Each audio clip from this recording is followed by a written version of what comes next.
All right, and we are recording. Um, okay, so first things first, there will be a test. I mean, a test, not a quiz, right after class. I will be putting it up basically as soon as this is over. Um, it's 5 questions. Can be on anything within the lectures or the readings, and I highly suggest that you are up on this week's readings. Wink. You know. Um, hold on a second. My cat is doing something he's not supposed to. Hey.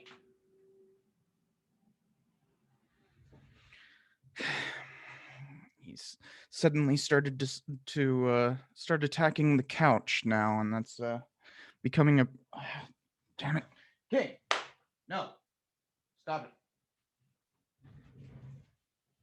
Of course, he only does that when I'm home, so it's specifically to annoy me, and he's doing that. You know, as cats do. They are evil creatures ultimately. Um, you can't hope to discipline them. They only discipline you. Um, so the before we get into the lecture today, which the lecture today will not be on the quiz. Nothing from today. Well, I mean, there might be passing references to stuff, but it covers everything. And the quiz covers everything until basically Wednesday. Um, are there any questions before we get into the lecture? How long is the quiz available? It will be available until Friday at midnight on Friday, so like 11:59 p.m. Friday. So you have all of today and tomorrow to take it. Basically, as soon as this lecture is over, I'm going to be typing it out and putting it up on Learn. Um, so you'll have that entire time. It's only 10 points. It's not a significant part of your grade, but it is to gauge how well you all are doing. Are the quizzes timed? Because I know in some of my past classes, they would be like 5 questions, but they'd be like 15 minutes you get to answer all the questions. So it will be timed, but if you run out of time with 2 hours, I kind of have to uh, question what you're doing. Um, it should take like 10 or 15 minutes, but the time limit's 2 hours. Okay, thank you. Any other questions? All right, let's jump into the lecture real quick. I have way too many windows open right now. Hold on a second.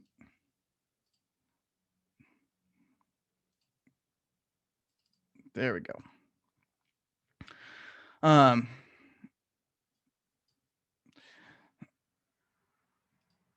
so today we're going to be talking about what one historian had phrased as the Western Civil War of Incorporation. Um, the guy's name is Richard Maxwell Brown. He's been dead for over a decade, though, I think. But you know, the basic idea of the Western Civil War of Incorporation is that um, it was that all the violence that happened in the West um, was basically to incorporate it into the larger nation. We had fought a civil war to decide what the U.S. as a nation would be, um, and so this was a continuation of that, or what historian Elliot West calls Greater Reconstruction. Um, but the Western Civil War of Incorporation, as we will see throughout this, is much more complex than merely one side versus another. The forces of incorporation versus the forces of what was already there. Um, it kind of comes in waves. There's three specific waves of the Western Civil War of Incorporation, and um that is the uh the the and when I say wave, I should say that it's more what is being incorporated is the wave. Not that like there's a force of racism coming in. It's that race as a concept was being incorporated throughout this time, being defined and defining who was in and out of the US as a nation. Who was characterized as being within that whiteness. We will see that there are actual battles over this, especially when it comes to Hispanic identity. Because oftentimes, uh, especially Hispanic people throughout the rest of the Americas, they tend to think of themselves as white, but here, not exactly. And that results in very real violence as white supremacy um, came to define who was in and out of that definition. Um, but that's just the first wave of race. Then there was land, the incorporation of the land itself, as in ranchers and miners and various land users, as they came to as they came to decide who would dominate the landscape, who would be in charge of vast swaths of land. This leads to range wars and that kind of thing. Range wars being like, you guys have probably heard of the Lincoln County War here in New Mexico, with Billy the Kid and all that kind of fun stuff. Well, that's part of this wave of incorporation. And then there's the final wave of labor, as labor came to be connected, be be fought over as to define who was in and out, who was a member of that. So the term incorporation actually comes from the Latin corpus, as in body. To incorporate is to make into one body. So here we're kind of talking about the body politic. And the body politic had to pacify the landscape, pacify the West in order to incorporate it. And the driving force of all that is, of course, capitalism. As railroads and whatnot come west, that's the final way. And eventually, by 1919, around there, the West is fully incorporated to the point that when you have a national strike, it happens just as much in the West as it does in the East, if not more so. So we're looking at a period between the 1850s and 1919. So it's a long, long period, but it's driven by a very by an idea. You guys will be reading a bit of the frontier thesis that really defines how American identity was formed in the late 19th century. This idea, you've heard it many a time before. This idea that there was open land to the west, and that people, that frontiersmen and pilgrims and pioneers all headed west and reformulated themselves as Americans in the West, and that's why we have the that cowboy image as our defining identity as a nation. But this is actually very much a myth.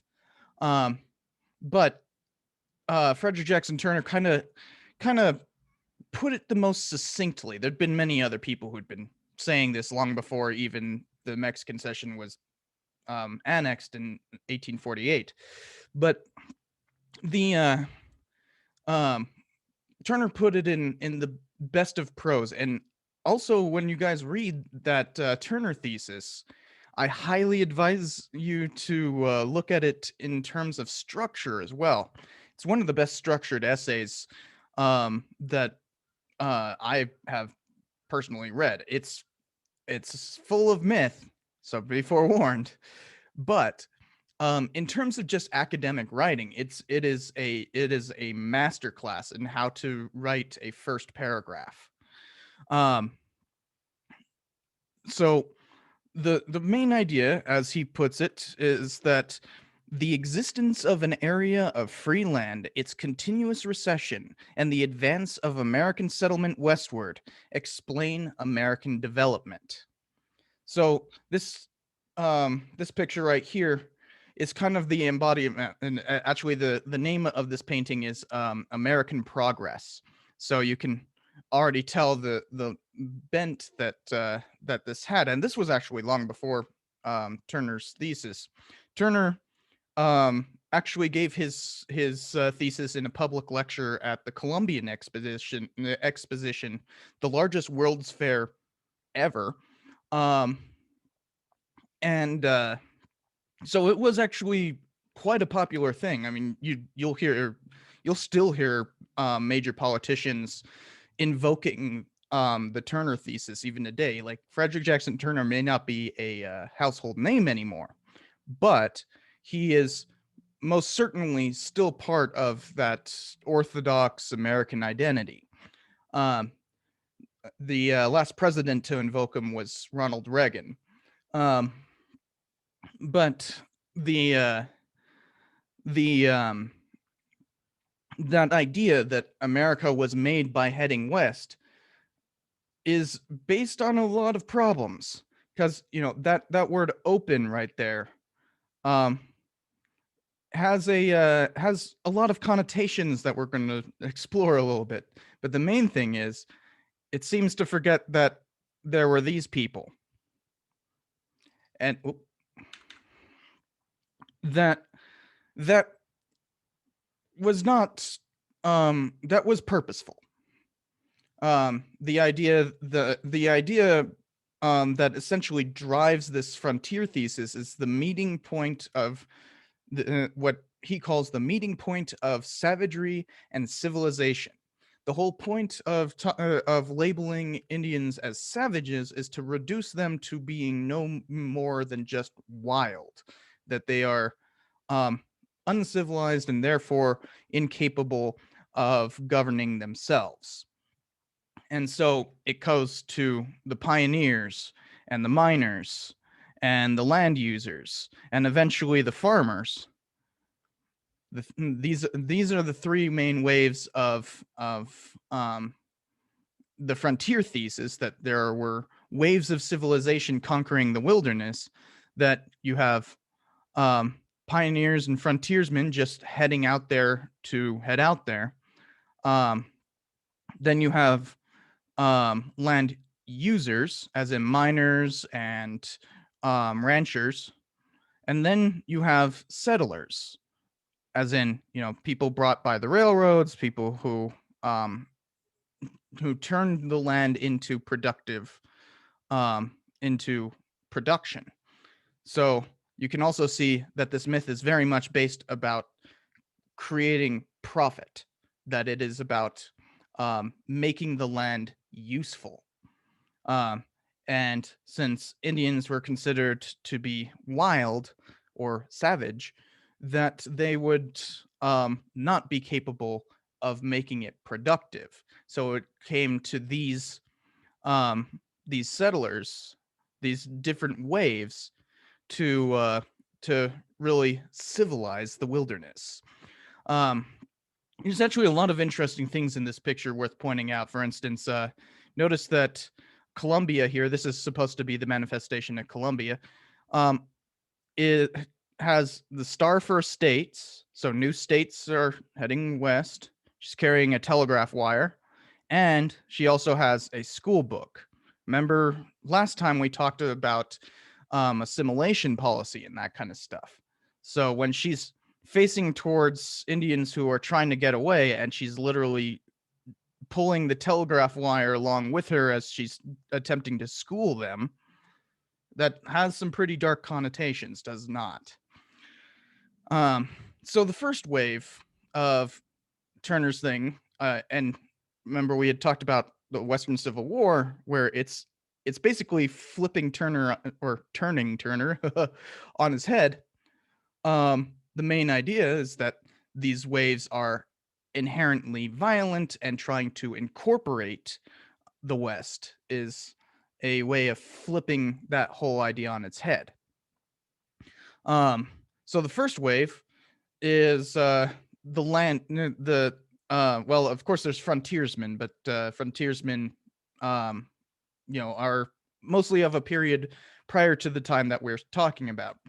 But the miners, the ranchers and that, those come in with the first wave. Um and it already starts instilling. Remember, we've talked about the Gilded Age and everything. This is happening during that. So first, there's the idea of manifest destiny, that the uh, that the U.S. has a destiny to manifest itself across the entire continent and become a continental nation. And in 1848, that kind of happened, but those new lands had yet to be incorporated. 1848 is when um, is the end of the Mexican-American War and the cession of the area that we are in currently, um, what's called the Mexican cession, which is California, Nevada, Utah, Colorado, a little bit of Wyoming, um, most of Arizona, and New Mexico, though the bottom chunk of it, from basically Las Cruces all the way down to the border, was part of a purchase later on. But this was this idea of a predestined need to manifest ourselves all the way across the continent. But because of the Civil War and because of the tensions that led to it, that Western momentum was kind of halted for a few years. So the end of the Civil War was also a big boon to send people out west to really engage in what historians like to call settler colonialism. The basic idea of settler colonialism is that instead of turning Indians or any other kind of indigenous people into colonial subjects, a colonial power will send settlers to settle that and become kind of a colony internally. Um, and the territorial period, especially here in New Mexico, very much functions as an internal colony, where part of how colonialism works is that you extract wealth through resources from a given territory, um, and make sure that it can't govern itself. So you like appoint governors and whatnot. And that extracted wealth goes back east. You could see that with like the British Empire in their African colonies, but they don't have settler colonialism there. That's just plain old colonialism. Here, settlement was the way that extraction of wealth happened. We did not typically employ indigenous people to do the mining and to do the ranching and that. Indigenous people were quickly pushed aside, which we talked about in the last lecture. So that need to settle the new lands is part of this whole settler colonialism. There were also the need to get to connect all of this in a way that people could move throughout the West, because there's no roads in the West up until basically the Civil War. There were paths. For instance, there was a really famous path called the Old Spanish Trail, which wasn't very old since it was created in 1823. It was definitely not Spanish, it was Mexican. Um, Spain was no longer in control when it was created.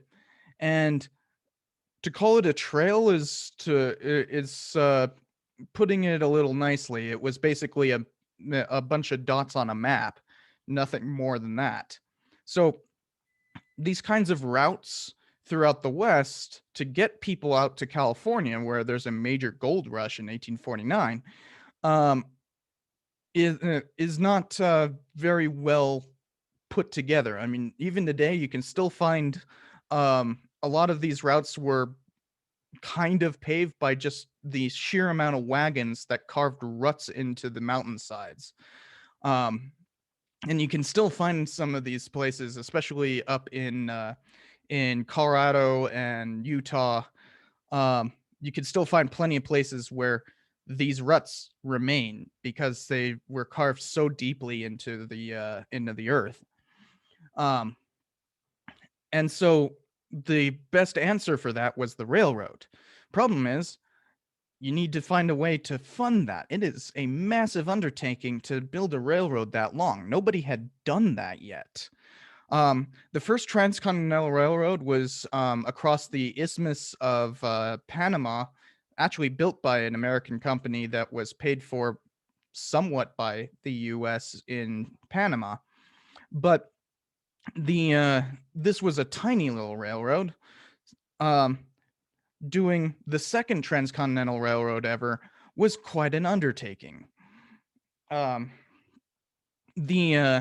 and so from 1862 when it began, all the way until the 1890s when most of the transcontinentals had built, there was a bunch of money flowing into the coffers of railroad interests to continue to build westward and to connect the disparate parts of the nation. They also paid for this by allowing the railroad to take a right of way, which is essentially um, they're allowed to use that land for whatever they want, um, of almost 50 miles on either side of the railroad. So they were given this huge swath of land as payment for building the railroad. This also meant that railroad interests became one of the um, key drivers of this Western Civil War of incorporation. But why those railroads were so badly needed was because of the mineral rushes, because of miners that's depicted here. This is actually a depiction of Colorado, but you had the first gold rush in California in 1849. You had the Colorado gold rush in 1859. You had an Idaho one in 1866, a silver rush in Nevada in the 1860s. And the last of the great gold rushes actually was still in California in the 1890s in Bodie, California. So, um, so a lot of this centered on the far west, and so they needed to get those railroads across the Great Plains and into the mountains to get that extracted wealth and send it east. But another way that people started trying to extract wealth from the land was by herding, especially in Texas during the Civil War. Um, there was a realization that they couldn't sell their cattle across the border to Mexico during the war, so they started seeking other ways of moving that cattle to market. And especially after the war, um, the market was very clearly in Kansas. And if you look at a map, you can tell Kansas is not very close to Texas. So what these cattle barons would do would round up their entire stock and then drive them for hundreds of miles north to get them to those markets in Kansas, those where there was a railroad, um, and they could sell it there. Eventually, the railroad came into Texas where they didn't need to do that anymore. Also, throughout the early 1870s, there was a series of droughts, and that did a number on killing off the herds for these great cattle drives. But the other thing that really stopped the great cattle drives was homesteading. Remember that part of the Republican platform of 1860 was about that whole Homestead Act. And so a lot of the West became part of that Homestead Act. We talked about this in the immigration lecture. But part of that was also the invention of barbed wire. Barbed wire came about in the 1860s, and there were other things that predated it, but especially with barbed wire throughout the 1870s, people started fencing off their land, especially to stop cattle barons from driving their herds right through people's farmsteads. And the proliferation of that really killed off these long drives, and didn't really have any more long drives by the late 1870s. That entire thing was merely a decade long, if that, maybe even half a decade, depending on what you count as the Great Drive. And so you'll see a lot of Western movies focused on that, and it's a very specific period of time. Because the the death of the herds and that because of droughts and whatnot, and the growth of homesteads kind of eliminated their ability, along with railroads coming through Texas, especially once the Southern Pacific was finished in the 1880s. With the Southern Pacific, they could transport the cattle anywhere they needed to go, so there was no need to transport cattle outside of Texas.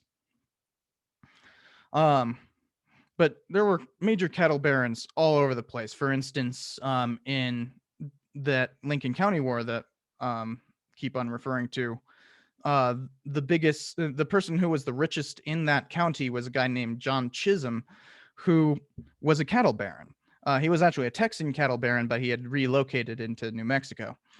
And so controlling all of this wealth and all this extractive wealth, and how settler colonialism would be oriented, became part of the Republican Party's their centralization of power throughout the 19th century. Remember, we've talked about how the Republican Party held a huge amount of power from after the Civil War.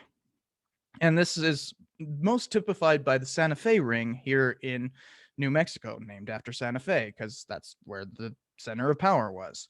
And essentially, these guys were a bunch of lawyers who would do political favors for each other to maintain each other's power. And remember that a territory has appointed governors, so that meant that that the federal government had a say in how the territory was run, because they could literally fire and appoint a new governor, which is exactly what happened during the Lincoln County War.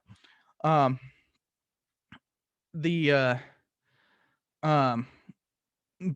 every governor was incredibly corrupt and very much working with the Santa Fe ring. You had Catron and Elkins, two famous lawyers here, who would work on like lawsuits over land grants. There was a bunch of land grants that were left over from the Mexican days and Spanish days that had been granted, and they were supposed to remain sacrosanct. But through litigation, they would manage to peel away pieces of that, and enrich themselves with all these land grants by taking a bit of it as legal fee. So when somebody would die, they would be the ones administering the will and the lawsuits over that will. People were very litigious at this point. they were much more litigious back in the 19th century than they are today, actually. Um, and so all of these lawsuits that would come up, they would take bits and pieces of the land grant as part of their payment for doing those legal services. Um, and the with a Republican governor appointed by Republican presidents and all that kind of stuff, maintaining Republican power, with the exception of 8 years, under but the Republican power, um, under the patronage system, would divvy out contracts in that to members of the ring. And so it was this feedback loop of corruption. And because of this need to incorporate and extract all this wealth came a great deal of violence. We've already talked a bit about the Lincoln County War. But also towards race, because the Lincoln County War we'll get to in just a second. But the racial incorporation of the West entailed a great deal of violence. Most importantly, the California Genocide. And yes, it's called the California Genocide. So from the from 1849 all the way into the 1870s, there were a series of massacres by miners and whatnot throughout California. You might have like some tribe member might like steal a horse or something like that, and then the town would gather together a posse and go and shoot and kill, 10 or 15 of that tribe.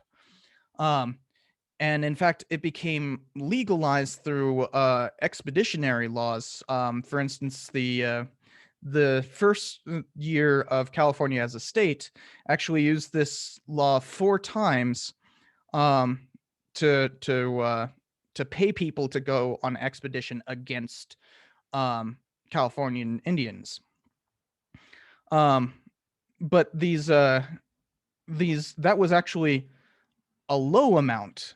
That was just 1850. By the 1860s, you'd have 10 or 15 a year. And that's just the ones that were like fully legalized. Especially in places like Round Valley, which is just north of Sonoma. Well, I think it's in Sonoma County, if I remember correctly. The massacres got so bad that one tribe actually got completely eliminated, fully genocided. And this was not because of disease. This was because of killing. So that was one way that that this incorporation could happen, that people would literally just kill the people out of existence. There was also a lot of lynching in California throughout the 1850s. You had a lot of, and this pattern in California would duplicate itself elsewhere as these mineral rushes would go elsewhere. Like Colorado was in 1859, Idaho in the 1870s, all that kind of stuff. You have all of that violence coming from originating in California. So I'm using California as kind of the exemplar because they were the start. And so a lot of these lynchings came from the fact that there was just a lot of banditry. When you have so much wealth extraction, somebody's going to try to extract wealth from the wealth extractors, right? And so with all that gold flowing throughout California, people would regularly rob and kill to enrich themselves. And so cities would get fed up with it.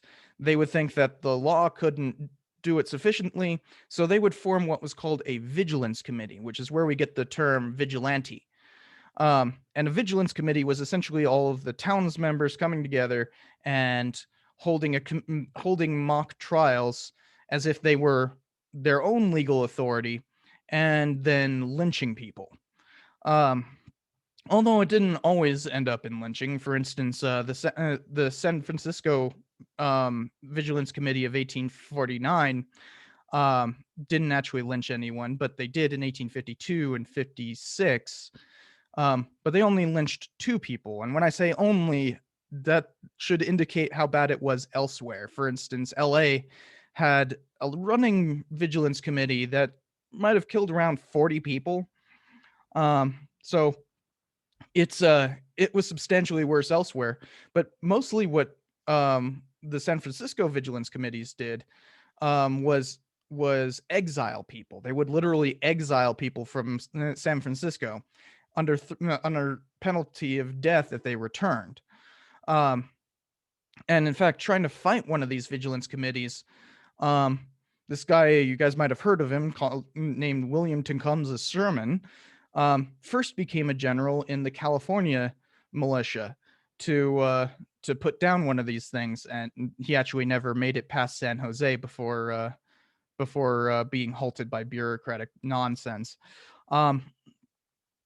But so that's how violent it could be, that like the California legislature would even think that they needed to enlist people to go after vigilantes. But sometimes they would also pay vigilantes. For instance, in a place called San Luis Obispo, they actually created what they called the San Luis Obispo Guard, which were just the leaders of the vigilantes. So it was basically a tacit endorsement by the California legislature.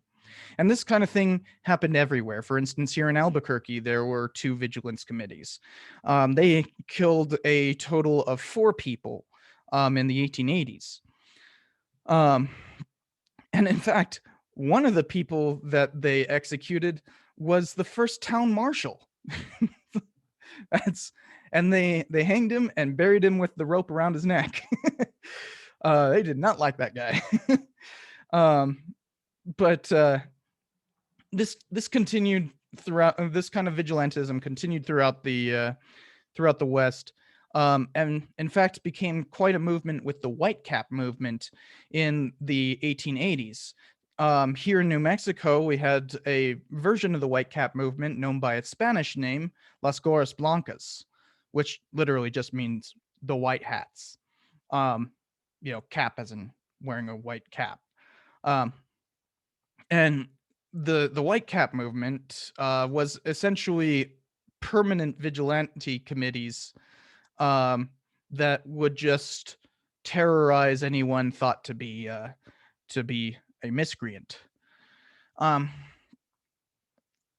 And yet again, we see California leading the way in terms of how they dealt with Chinese people. We talked a bit about this with the immigration thing, but in California, it turned exceedingly violent. Pictured here is a painting of one of the various race riots that would happen. Actually, the worst of the Chinese must go race riots happened in Idaho, but this was part of the buildup towards the Chinese Exclusion Act in 1882. But even after that point, there were still race riots, and they killed hundreds of Chinese people over the course of 2 decades. And then there's the even stickier issue of how to incorporate Hispanic people, because we talked a little bit about it. Like Hispanic people, there's kind of this open question as to whether or not they count as white. Obviously, there's a lot of Anglos who would prefer Hispanics not be counted as white, but in places like here in New Mexico, that became quite an issue because Hispanics made up a good chunk of the voting population.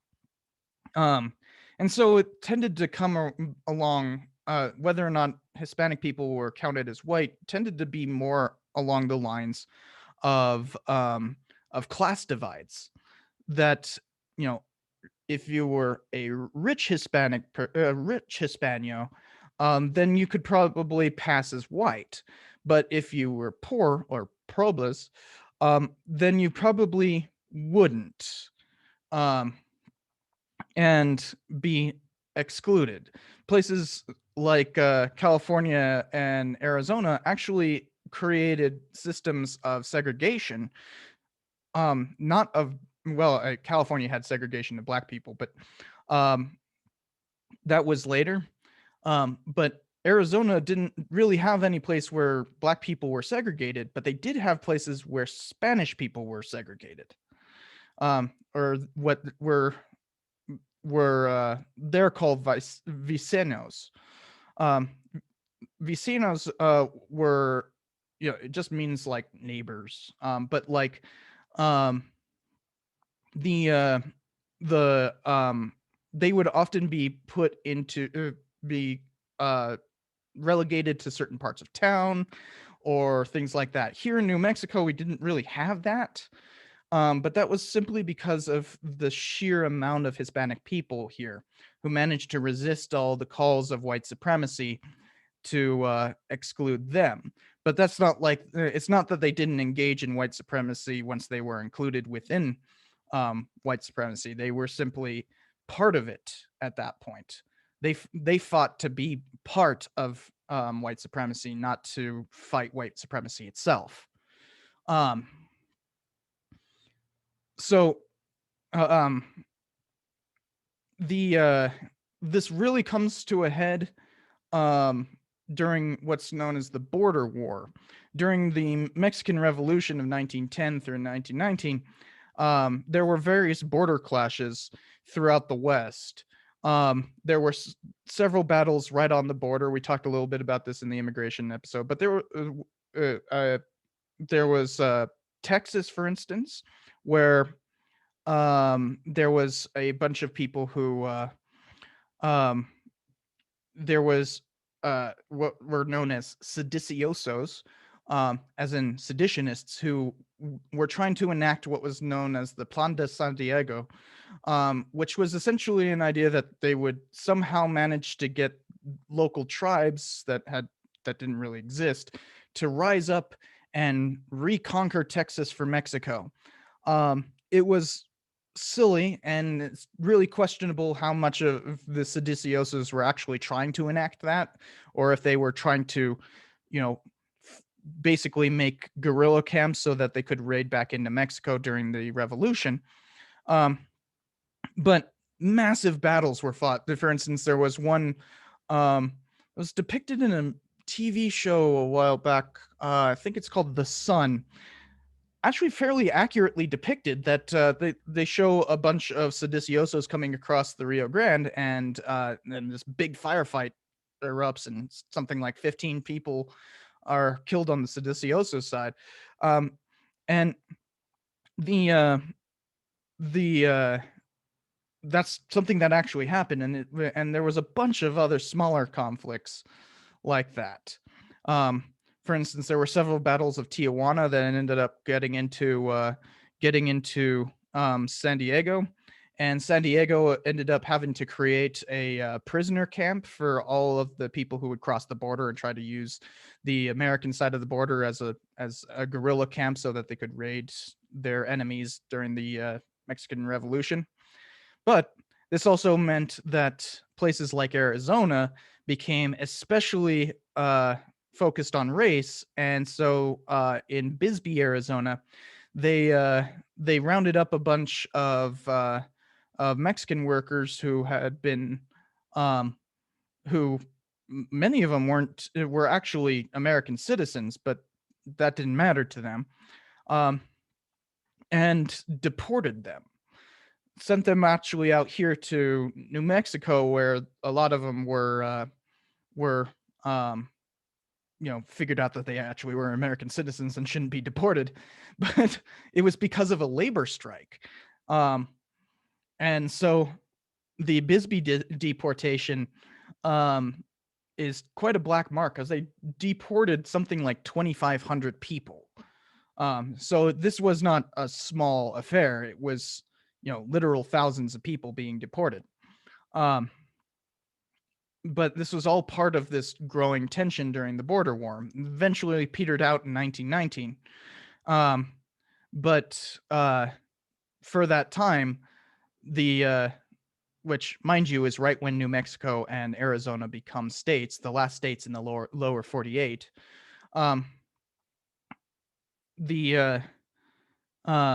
Arizona becomes extremely anti-Hispanic, whereas New Mexico kind of becomes a safe haven. Um, so this idea of whiteness could morph throughout the time, especially when talking about Hispanics. Um, but once race was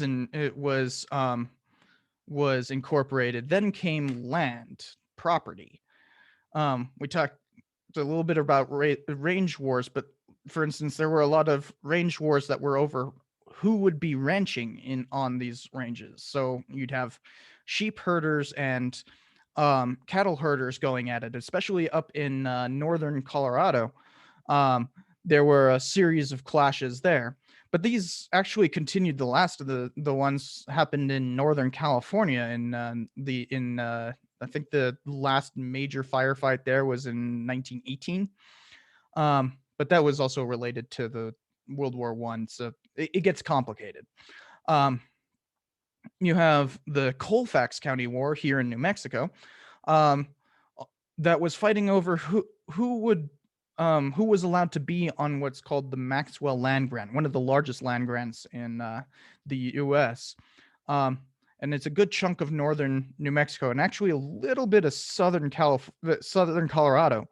But you would have miners who were trying to fight for their right to mine there. You'd have homesteaders who thought that they were allowed to be there, even though, private property rights and that kind of stuff. And so there were numerous clashes for over a decade, resulting in around 30 people dead. Another war like this was in El Paso, where it's known as the Salt War, where there were a bunch of major clashes over who would basically control the town. The and the clashes were also somewhat racialized, and so a lot of Texans kind of came together there to as gunfighters in that for the various factions. While this wasn't particularly bloody, it kind of formed a lot of the major people who would end up fighting in the Lincoln County War a year later. And then there's the Johnson County War, which was fought over control of a range up in Wyoming. And hilariously, just to show how inept these people were, they would get in massive firefights, and one of the ranchers there hired a bunch of gunmen from Texas. Can kind of see a trend there that a lot of the violence kind of emanates from Texas as well. California and Texas just gotta cause all the violence. But the of all of these people going up to Wyoming and engaging in massive gunfights, the only person to actually die was a dude who shot himself in the groin. So, while they were, these are legendary events, it's kind of hilarious how inept they actually were, because it's a bunch of dudes who are fighting over control over range. Then you also had feuds that were mostly political feuds. We don't need to go into every single one, but the Lincoln County War is a perfect example, because you had the Murphy Dolan faction, known as the House, because they ran a store out of Murphy's house. Quite literally, it's called it. It sounds ominous when you say the house, but it's actually to be just designating that they were selling stuff out of their house. And then there was the Tunstall faction. And the Tunstall faction was kind of an upstart who was trying to take over the general stores there. Well, he started his own general store. that was just down the road from the Murphy Dolan store. And so th- that was how the battle lines were drawn, was who was loyal to what general store, but it also meant who would get political patronage, because Tunstall was a Democrat and Murphy was too old to really matter, but Dolan was a Republican, and so Dolan had a lot of connections with with um, with the Santa Fe ring.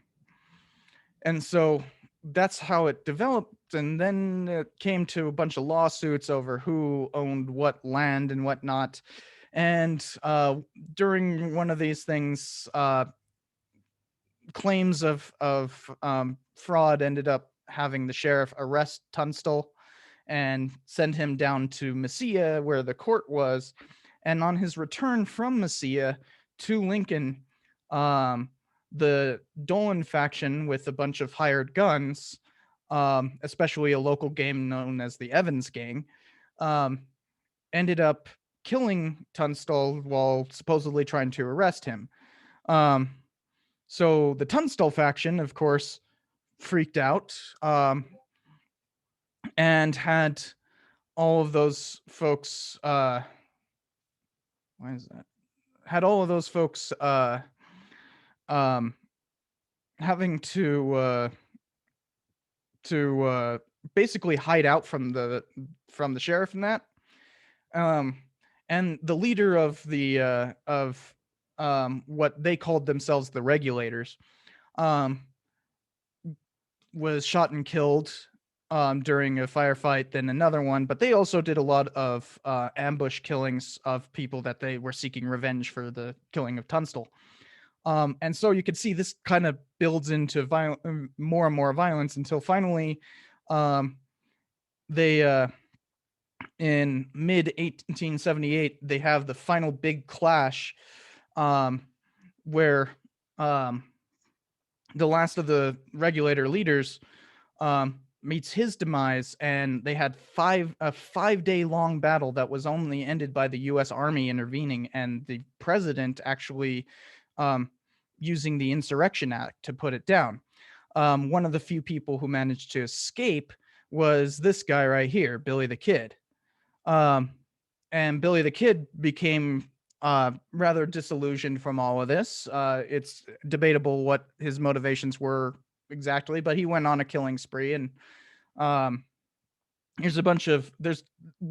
there's a lot more to this story, obviously, but he ended up being on the run, being caught, and escaping multiple times. His escapes actually became like national news, and people like started following him, and that's when he became kind of a legend, was because of his jail escapes, including killing 2 of his jailers at one point. And then finally he was gunned down at at Fort Sumner. And you might remember Fort Sumner because that's where Bosque Redondo was. But at this point, Bosque Redondo had already been, ended more than a decade prior, and had been sold off to actually the son of that. We talked about the Maxwell grant. The son of Maxwell now owned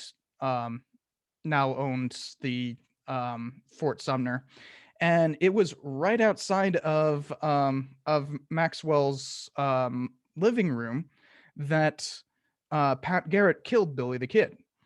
The kid's actually still buried out there. So yeah, you have a lot of these kinds of things, a lot of these very legendary things, but ultimately it came down to who would control the town of Lincoln and get all of that patronage from the Santa Fe ring. Obviously, the Santa Fe ring chose the Republican, so so that's why the Tunstall faction was put down by the army. And you can see this play out in many other places: Tombstone, Pleasant Valley, Arizona, and that kind of stuff.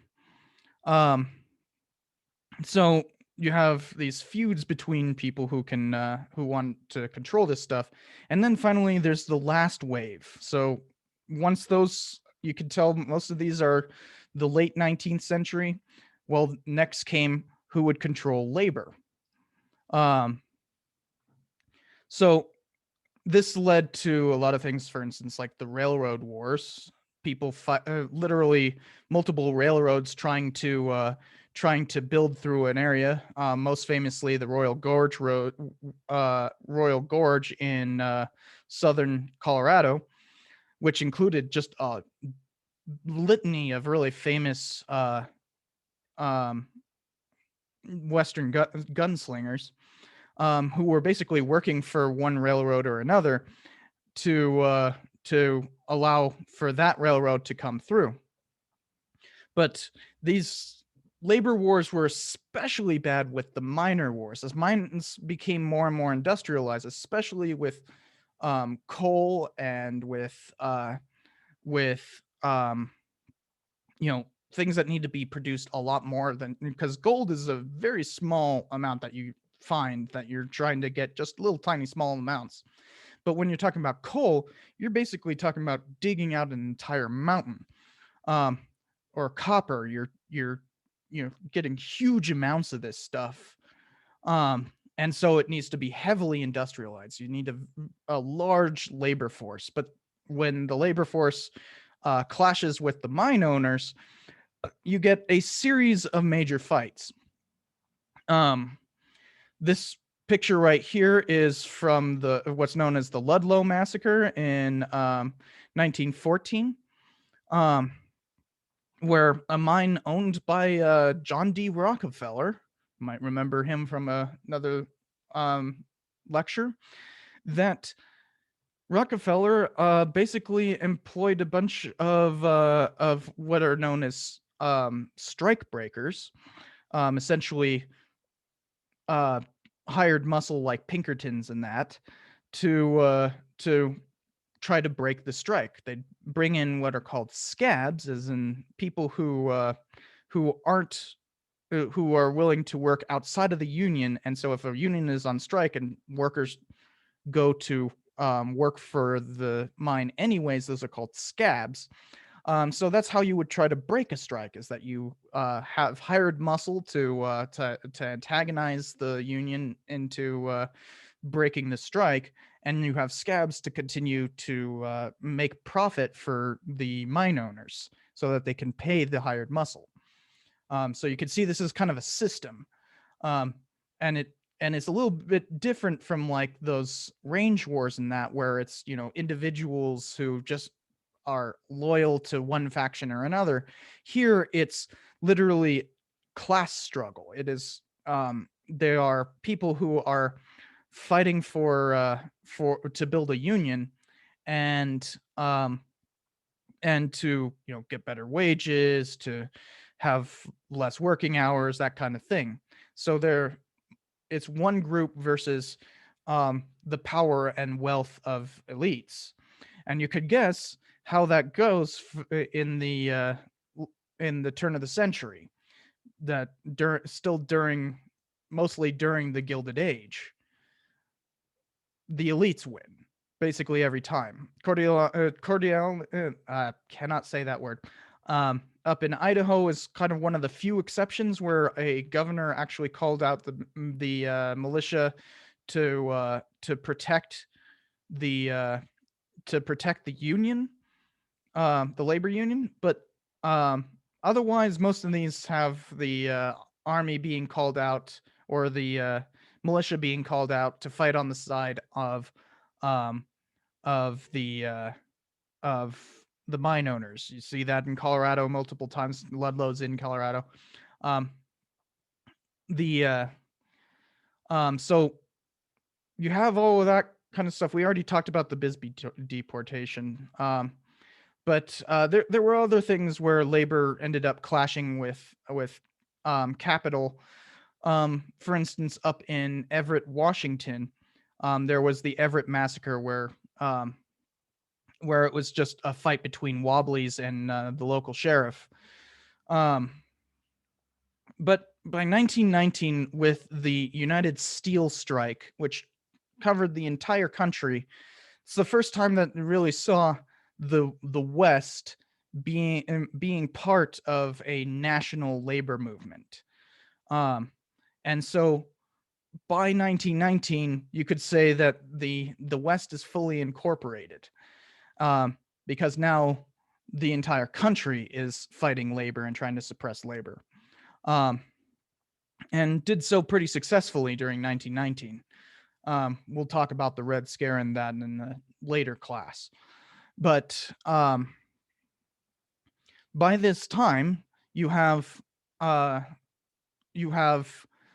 West fully incorporated in terms of race, property, and labor. The question of who is in and who is out is dictated by all this violence, but it is ultimately answering that fundamental question of inclusion and exclusion, incorporation or not. And so that's where we're going to leave it, because we will also be talking about the labor movement next week as a whole. So let me stop screen sharing real quick. And let's turn it over to class discussion. We have a good amount of time. Nice. Okay. So, one of the big questions with all this is, well, as we've talked about with each one, why is this important? Why does it matter about why do we care about one particular region getting incorporated? A lot of this history thus far has been really focused on the East. So why are we talking about the West all of a sudden?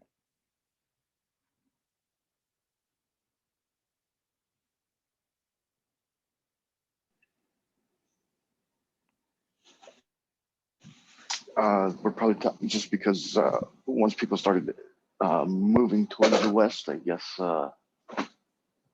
it was pretty important as far as expanding incorporation and. Well, also think about why it matters for future history, for what happens, like why is their incorporation matter moving forward? Okay.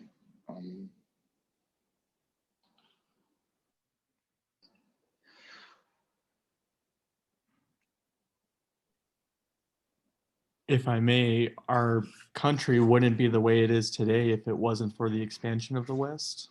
Oh yeah, definitely, right? And we started off with that whole thing about Frederick Jackson Turner and the myth of the frontier. You guys will be reading that, and wink, you might want to read it soon, wink. Yeah, it'll be on the test. I mean, on the quiz. So, that especially is about,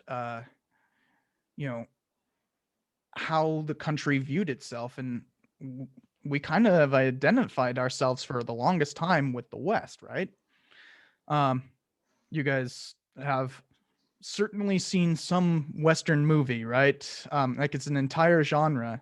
And for a while in there, it was the most popular genre. And when I say a while, it was the most popular genre before Hollywood was around. Hollywood doesn't really become an industry until 1910.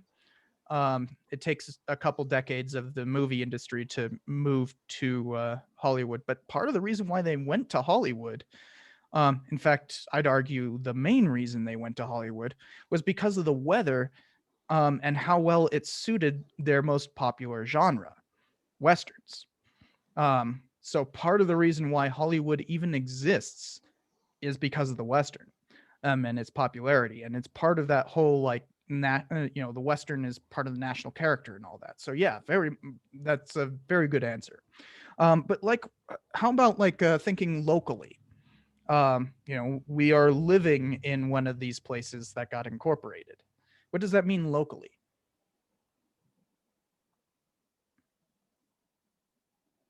Well, an increase in like agriculture, things like eventually, like starting off with the railroads, we eventually move to roads of, greater infrastructure, greater opportunity for employment and labor.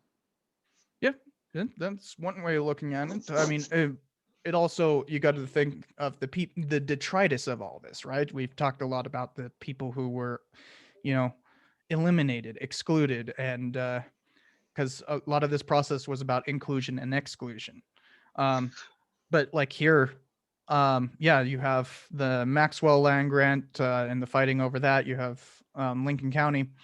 The railroad plays a significant role here in um, in Albuquerque. You know how there's an old town and a new town? Mm.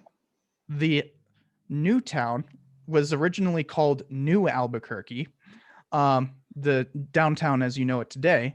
And you notice that there's a train station down there? Well, Central Avenue was originally called Railroad Avenue.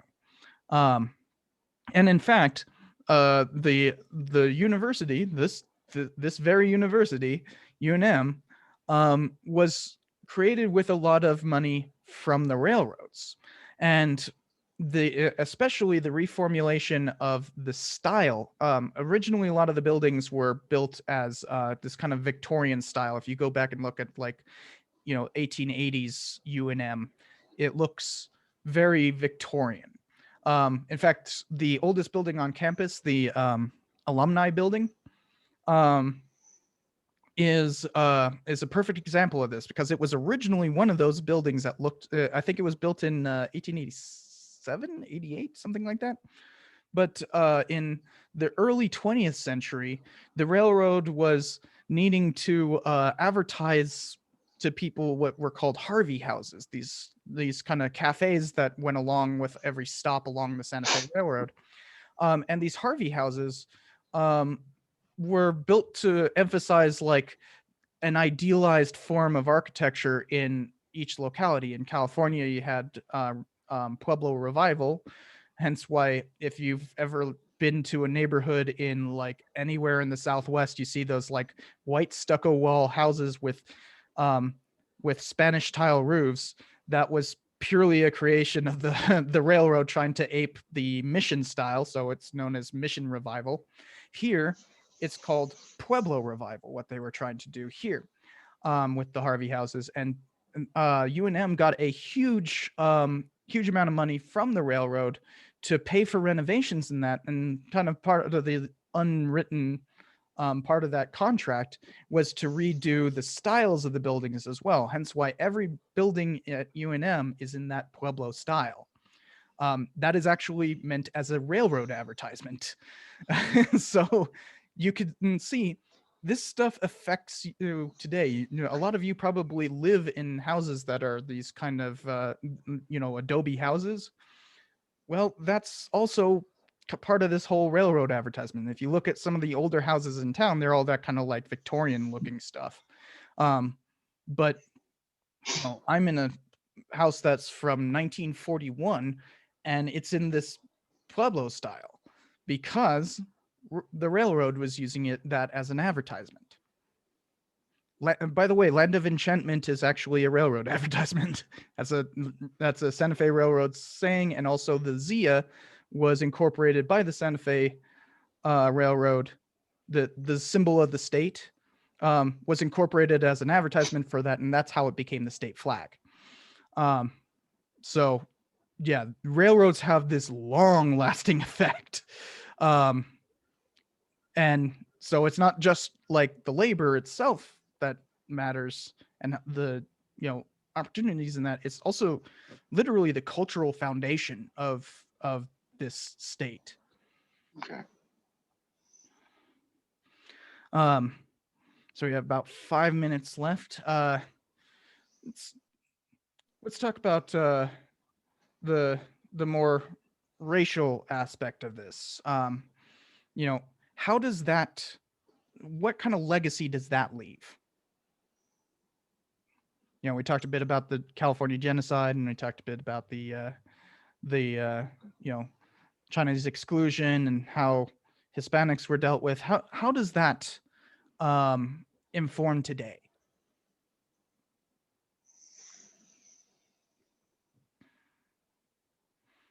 Sorry, could you say that question one more time? So, how does all of this, as white people came to define who would be the supreme race here, white supremacy, how that was defined, how that meant excluding certain peoples. We've talked about the California genocide. We talked about Chinese exclusion. We talked about, Bisbee deportation and stuff like that. What is the legacy that left?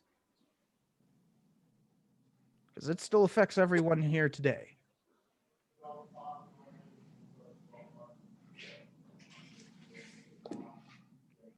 It's definitely created a huge rift, between cultures.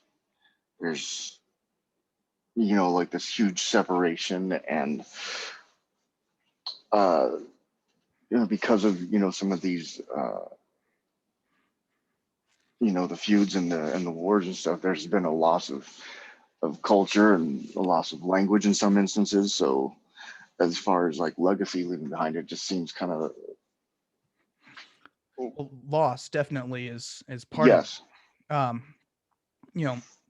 because part of any categorization, whether or not it's racist, but especially white supremacy is, well, inherently racist. The part of any kind of categorization is the process of inclusion and exclusion, right? Mm. A lot of what we're talking about in terms of incorporation. So who was excluded by this incorporation? Pretty much anybody that wasn't considered white. So Yes, very much so. But also who, in the case of Hispanics, it fell along class lines as well. Mm. It would depend upon whether you were rich or whether you were poor. I think if the Hispanics were more well off, then they had more power than the ones that didn't have as much money. Yeah. So, especially amongst Hispanics, it was very much like the Pobres. I am not good at speaking Spanish at all. But the Pobres, as in poor people, were considered to be of what many at the time would call the mongrel race, and that essentially they were too mestizo, even if they were actually whiter in skin tone than their richer counterparts. There was the I can't remember the guy's name. He was the territorial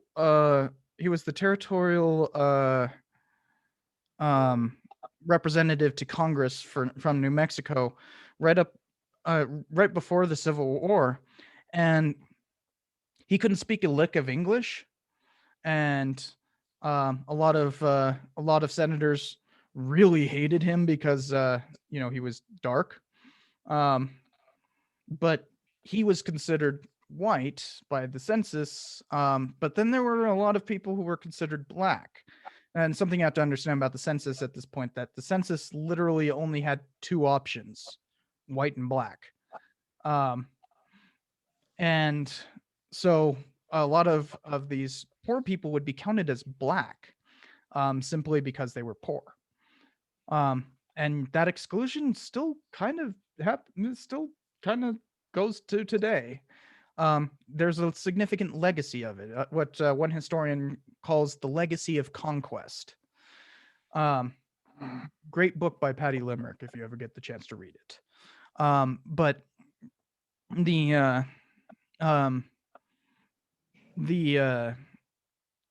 that idea that like there is this legacy to all this is part of this significance that I want you guys to think about. So that will be on the test, not the quiz. That kind of that's what I want you guys to be identifying on the test, and we'll have plenty more discussions to go over this kind of stuff. Before I hit end on the record and everything, are there any questions about the quiz? So is the quiz open-ended questions, or are That's they multiple choice. multiple choice? Mhm. Thank you. Any other questions? Oh, thank you, Brandon. Jose Gallegos. Yeah, Nice. that was the territorial representative I was trying to remember. Thank you.